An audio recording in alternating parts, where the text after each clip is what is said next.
బీహార్లోని చారిత్రక నలంద విశ్వవిద్యాలయం నూతన క్యాంపస్ను ప్రారంభించారు ప్రధాని మోడీ. ఉదయం నలందకు చేరుకున్న ప్రధాని మోడీ ముందుగా యూనివర్సిటీలోని పాత వారసత్వాన్ని నిశితంగా పరిశీలించారు. అనంతరం ఇక్కడి నుంచి కొత్త క్యాంపస్కు చేరుకున్న ఆయన అక్కడ బోధి వృక్షాన్ని నాటిన అనంతరం నూతన ప్రాంగణాన్ని ప్రారంభించారు. విదేశాంగ మంత్రి ఎస్ జయశంకర్, బీహార్ గవర్నర్ రాజేంద్ర విశ్వనాథ్ అర్లేకర్, ముఖ్యమంత్రి నితీష్ కుమార్, నలంద యూనివర్సిటీ ఛాన్సలర్ సహా 17 దేశాల రాయబారులు ఈ కార్యక్రమానికి హాజరయ్యారు.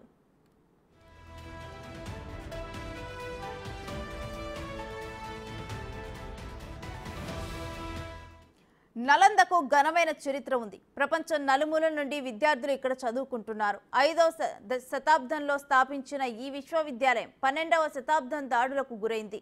కానీ 2014లో దీన్ని మళ్లీ ప్రారంభించి 14 మంది విద్యార్థులతో తాత్కాలికంగా ప్రారంభించారు. ఆ తర్వాత 2017లో క్యాంపస్ కట్టి పూర్వ వైభవం తీసుకురావాలని ప్రభుత్వం భావించింది.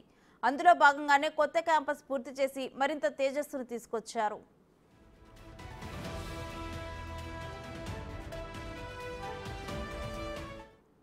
నలంద క్యాంపస్లో 1900 సీటింగ్ సామర్థ్యంతో 40 తరగతి గదులు, 2 అకాడమిక్ బ్లాకులు, 300 సీట్ల సామర్థ్యంతో 2 ఆడిటోరియంలు ఏర్పాటు చేశారు. సుమారు 550 మంది విద్యార్థులకు హాస్టల్ వసతి సదుపాయం ఉంది. 2000 మంది వ్యక్తులకు వసతి కల్పించే యాంపీ థియేటర్, ఫ్యాక్టరీ క్లబ్లో స్పోర్ట్స్ కాంప్లెక్స్ వంటి అనేక ఇతర సౌకర్యాలు కూడా నలంద విశ్వవిద్యాలయంలో కల్పించారు. సోలార్ ప్లాంట్లు, తాగునీటి శుద్ధి కర్మాగారాలు, మురుగునీటిని పునర్వినియోగం చేసుకోవటం వంటి రీసైక్లింగ్ ప్లాంట్, 100 ఎకరాల నీటి వనరులు, అనేక ఇతర పర్యావరణ అనుకూల సౌకర్యాలతో ఈ క్యాంపస్ను నిర్మించారు.